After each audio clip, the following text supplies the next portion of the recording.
Now we have the question. It says a 50 ml aliquot of 0.01 molar hydrochloric acid was titrated with 0.1 molar sodium hydroxide at 1 ml increment of the titrant. The process was monitored using conductometer and the data was obtained as shown below. Now the first question here says plot a graph of conductance against volume and determine the endpoint graphically. Now with just me looking at these values, I'll be able to tell you the endpoint, but they say you should determine it graphically. Comment why there is a sudden change at equivalent point and then list 2 advantages of this method of assay over the classical titration method. Now this question is not too difficult for anyone to go through. This conductometric titration is even the simplest titration. It is the simplest. Now, what is the principle behind the conductometric titration? That is what I want us to look at today.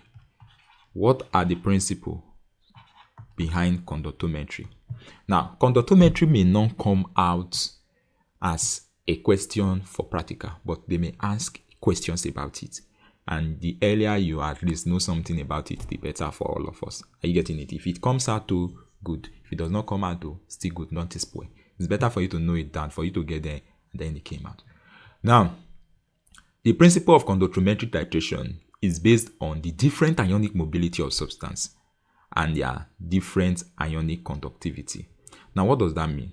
You have a reaction between HCl and sodium hydroxide. Now, please note, there's what is called ionic mobility in chemistry, and there's what is called ionic conductivity. All right. Now, there are some of these ions that are mobile ions. Those ones, they easily conduct electricity. The higher their mobility, that means the higher the movement of those ions, the more easier it will be for them to conduct. Now, what do we say? What do we understand by the word to conduct? To conduct means to move from one place to another. Let's say you have some ion here, sodium plus, sodium plus, sodium plus, and inside there you have hydrogen plus, hydrogen plus, and then you have other ions. And then let's say I just want to give you a vague understanding of this. Let's say this is an electrical current coming in. Now, we are told that electricity is the movement of mobile electrons. If you can remember, electricity is the movement of mobile electrons. So electrons carry the charge from one place to another. Now, when this electricity, which is the electric current, reaches this plane, this sodium ion can carry it, and this H plus ion can carry it. But the conductivity, that means how much it actually carries, because conductivity now is like, how much are you going to feel it at this extent? For instance, you say ions are good conductor. Why? Because once you use an ion to touch, or you can say steel, these things are ions, they are good conductor. Because when you use an ion to touch an electric current, what happens? It will conduct it to the other end with the electric current. And what will happen to it? It will shock you. Do you understand? Now, we said things like wood are not good conductor. Why? Because they don't contain mobile electrons that move. So what actually happens is that when the current reaches here, these ions, the mobile ions, they are responsible for carrying this electric current from this end to this end. Are you getting it now? Now, the faster these ions are, and one thing that you should know is that the lower the molecular weight of the ion, the faster they are. Are you getting it now? So, between sodium ion and hydrogen ion, which one do you think have a small atomic size and a lower molecular weight? Of course, hydrogen has lower. So it means that hydrogen will easily carry this charge from here to this side quickly, and hence it will have a higher conductance than sodium, because before hydrogen will get here to this place, like the sodium is still strolling along the way. Or before sodium will get here, hydrogen don't reach there like 3 times. Why? Because it's very fast. Are you getting it now? So we can say hydrogen is a good conductance. And this conductivity is measured by what? An instrument called the conductometer. they place it with the electrode. So the setup of this experiment is this. I just want to show you the entire setup. The setup of the experiment is something like this. You have your conductometer. Let me just draw something to represent it. This is more like how your conductometer is, right? This is the conductometer. Now this conductometer has readings. It reads, let's say 0.8. Let me use 0.8. It has a unit reading. Are you getting it now? Now, this conductometer, there is something that is called an electrode, which I'm going to use this here to represent the electrode, more like a wire. Electrode. The electrode, they aid in carrying electric current, right? This electrode here, it's actually, or this is a wire. Then at the end of the wire, that is where you have the electrode, which is more like something like this. Just trying to give you an illustration of what the practical is all about, right? This is where you have the electrode. And then, of course, you have a beaker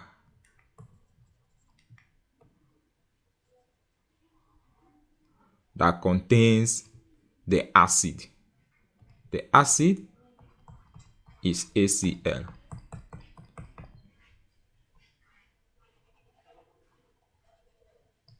You have a beaker that contains the acid. And then, of course, you have the burette that contains the base, which is sodium hydroxide. All right. Let me use this to indicate the burette. And then you have the knob, what is used to hold it. All right. Now, see how this experiment is. The general idea is that sodium hydroxide is present here.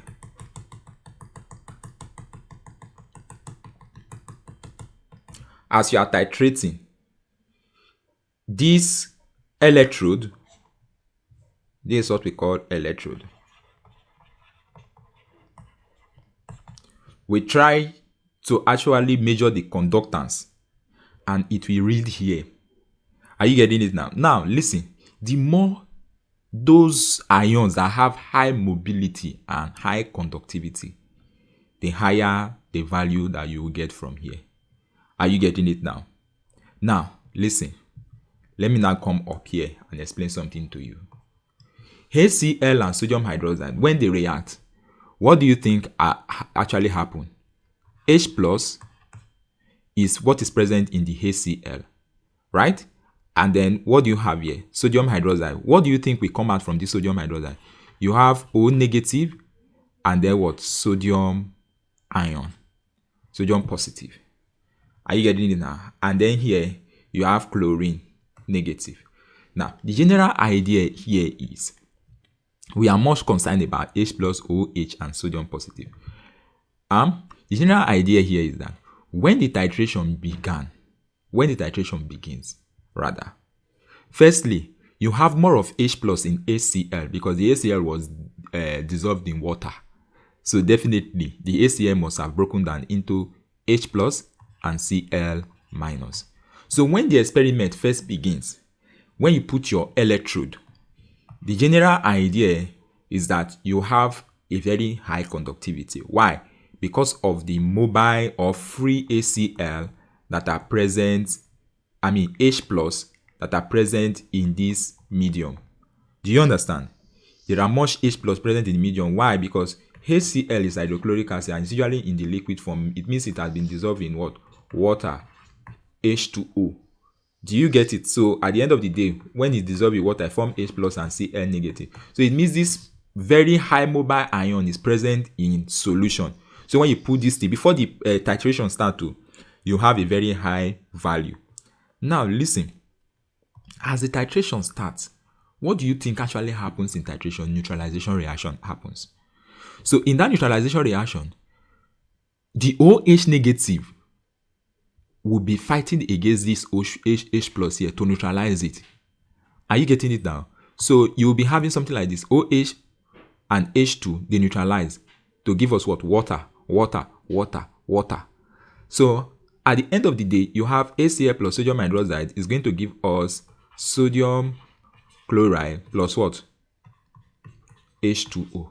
So when the practical starts, as you put the sodium hydroxide, what is actually reacting with the H plus of the acid that actually gave the high conductivity is what? OH. So OH should be cancelling H plus. H plus plus OH is forms ordinary water, no charge. Are you getting it now? So what will happen to the ionic conductivity? It means there will be no more H plus in solution. There will be no more H plus in solution.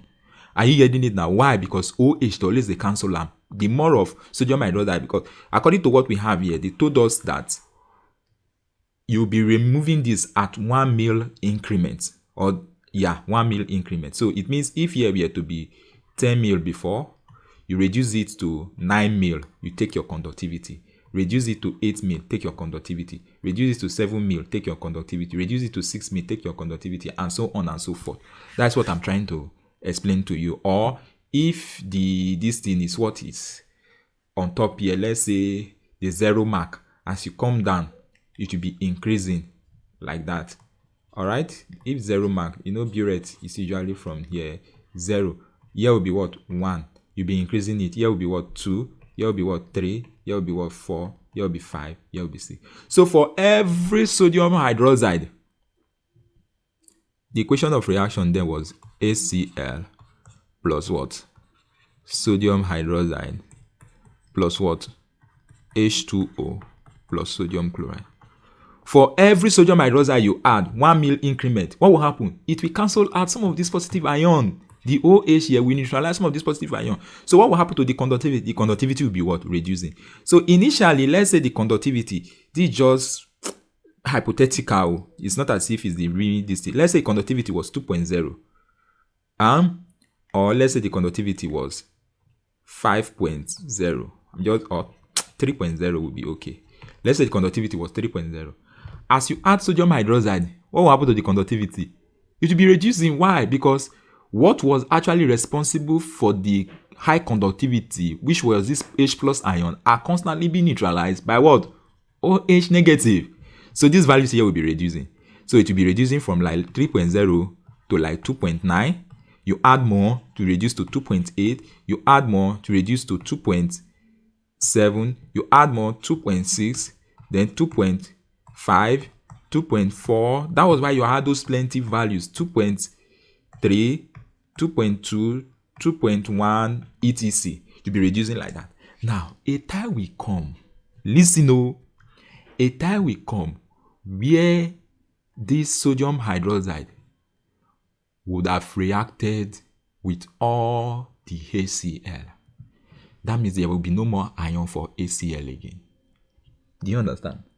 All the HCl, all the sodium hydroxide that is present here, that you actually react here, the time will come where the sodium hydroxide, not all, maybe some fraction of it, because you feel the burette now, must have reacted with all the HCl. The HCl is the one in limited amount. Now, at that point, what point do we call that? That is what we call the end point, or the equivalent point. Equivalent point is the point whereby this one must have neutralized everything that you actually find here. So it means the number of H plus that is present here has been completely neutralized by all the OH negative. That point is called the equivalent point. Now, how do you note that you've reached the equivalent point? It's very easy. Now, a time will come where this thing will be decreasing. But at equivalent points, what will you now be adding? At equivalent point, it means there will be no more HCl to actually, there will be no more H plus in the solution. The OH you are adding, which is the sodium hydroxide, will not actually have anything to react with. But what we are actually concerned are the positive ions, the positive charge, the cations. That's what we are concerned with. But sodium ion will be added. Do you understand? Sodium ion will be added. Why? Because there is no more H plus to neutralize that the sodium ion will neutralize. So it means that at the equivalent point where there is no more H plus to neutralize, it means no more H plus inside this solution. All of them don already react finish. But as you now add more sodium hydroxide to the solution of HCl, HCl is still present. That means the neutralized solution. This is the neutralized solution now. As you add more sodium hydroxide, the sodium ions will still be in solution. The more sodium hydroxide you add, the more sodium ions you still have here. The more sodium hydroxide you have, the more sodium ions you still have here. So that at the end of the day, it means that the concentration of sodium ions will be increasing. And what did I tell you? That sodium ions also conduct what? Electricity, but not as much as what? H plus. So at this point in time, what will happen? These values that were 2.1 whatever, they will start increasing again. Why? Because sodium ion will now start the conductivity. Do you understand? So it means all the H plus have been neutralized, everything zero. So we will now have a build-up of the sodium ions again. So it means sodium ions will be increasing. So there will be an increase from like 2.1 to, let's say, something like 2.5. Then 2.6. Then it will keep increasing gradually like that. That point at which you have this sudden increase, like 2.1, from 2.1 it went to 2.5, is what we call the end point or the equivalent point. This is what we call the what? Equivalent point. And when you plot your graph, you usually determine the equivalent point by something like this. You have your graph like this. The graph will go this way, and it will always be something like this. Like this one is coming down. You know, the first thing we said was that the concentration will be reducing from 3.0 to 3. So it will be reducing until you get to a point where the concentration will now spike up again, right? That point is your end point. So if you want to determine the end point in this particular one now, all you need to do is to trace this one down. This volume it will give to you here is what you call your end point of the titration.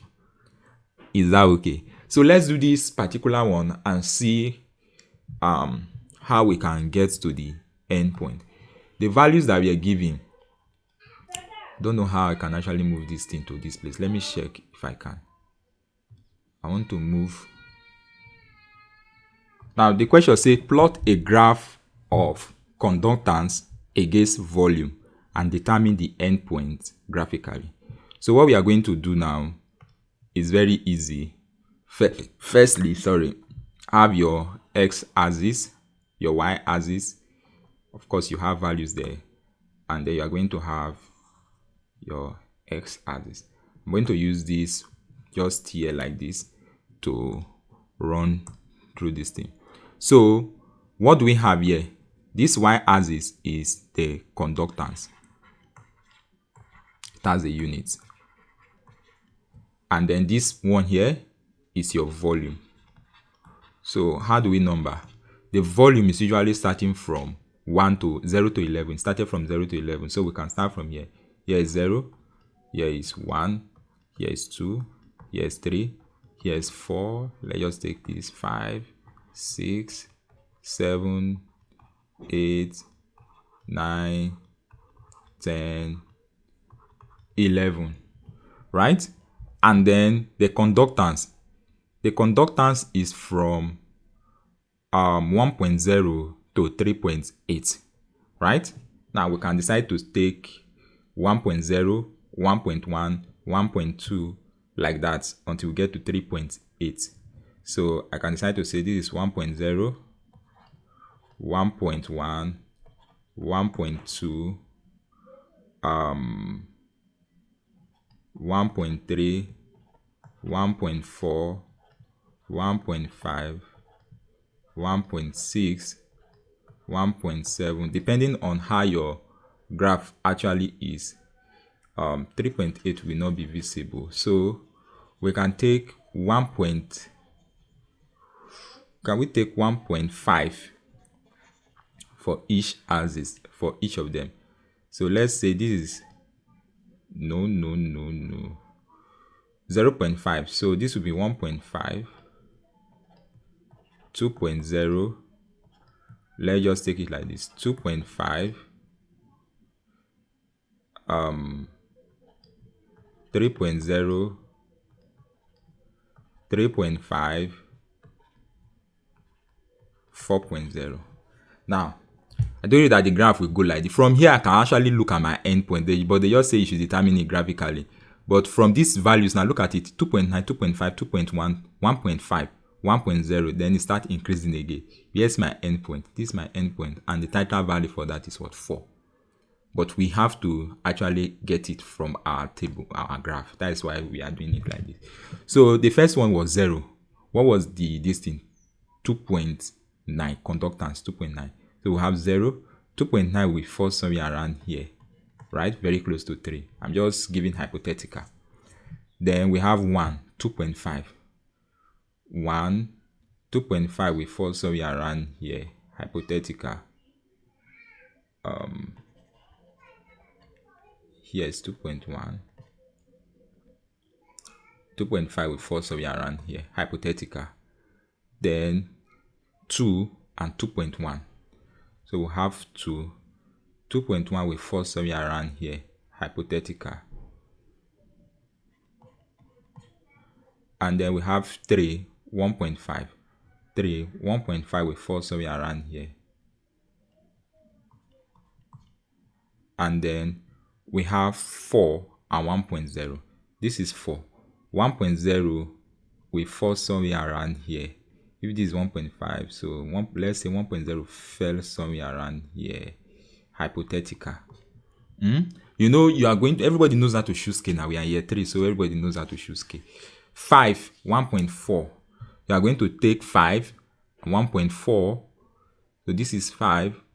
1.4 will be very close to 1.5, hypothetical. Then you have 6, 1.9. This is 6. 1.9 will be very close to 2.0, hypothetical. Then 7, 2.3. 7, 2.3 will be very close to 2.5, hypothetical. 2.3 will be very close to 2.5, so somewhere around here for 7. Then 8, 2.7. 2.7 will be close to 3, somewhere around here. Then 9, 3.1. 9, 3.1 will be very close after 3 point. So somewhere around here. Then 10, 3.5. This is 10. This is 3.5 here. Alright. And then 11, 3.8. This is 11. 3.8 will be very close to 4. So somewhere around here. So this is how your graph would be like. Is it not very easy? It is very easy. So you now come here and rule. If you want to rule, I don't like this color. I need a sharper color. Yeah. So I can decide to rule mine like this, right? And then take it from here again and rule it like this. And you ask me to determine the endpoint graphically. Where do you think my endpoints will be now? My endpoint will be here, which was that of what? 1.0 and 4. But because of there's no this thing, 4 is supposed to be somewhere around here. So I'm going to use because I not labeled this. That is why I'm saying. But that's what I'm saying. No, I didn't use a graph. So 4 is supposed to be around this place, this position here. So these are endpoints, and this is how our graph will look like. Is that okay? So that's everything you need to know about conductometry. It's even more easier than every other one that we have done. But it's just the understanding that we really need. Now, we have determined the endpoint. Say, comment why there is a sudden change at equivalent point. Now, why do you think that there is a sudden change at equivalent point? Now, you can now write. That is where I explain this stuff. That you can now write that from the balanced equation, plus sodium hydroxide to give us sodium chloride and H2O. From the balance equation, there is a sudden change at equivalent, there's a sudden change rather at equivalent position because all of the base has reacted with the more mobile H plus ion. Hence, there will be an increase in the conductivity since the sodium hydroxide was actually reducing the ionic mobility and ionic conductivity of the H plus ion. But at equivalent point, sodium hydroxide have completely neutralized HCl, and the addition of more sodium ions actually leads to the spike increase. Are you getting it now? The addition of more sodium ion leads to the increased conductivity, and that is why there was an increased conductivity, and that was why there is a sudden change in the value according to what we have here. Say comment why there is a sudden change at equivalent point. You've understood that now. Now, list two advantages of this method of assay over the classical method. Now, the thing is that this method is fast. One, fast. Then two, multiple titrations can be carried out easily. Multiple titrations can be carried out easily. Then three, this method gives accurate result, accurate end point or / equivalent point as compared to other method of titration. Then another thing is that this method can be used for the assay of colored substance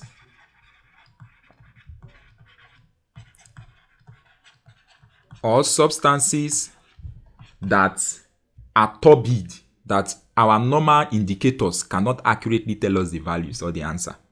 Are you getting it now? There are some colors of that. Just imagine you have a red reagent like this Mansensis. There was one or let's say you have a red reagent and then you are adding a reagent that will turn pink inside of it. You will not accurately measure the endpoint. Why? Because the colors will start overshadowing each other. So this one is used for the assay of colored substances more very well as compared to the other method of analysis. Is that okay? So that is everything you need to know about the conductometric titration. It's kind of very easy, right? Even more easier than the other one. So thank you very much for your time. We'll see you in the next one.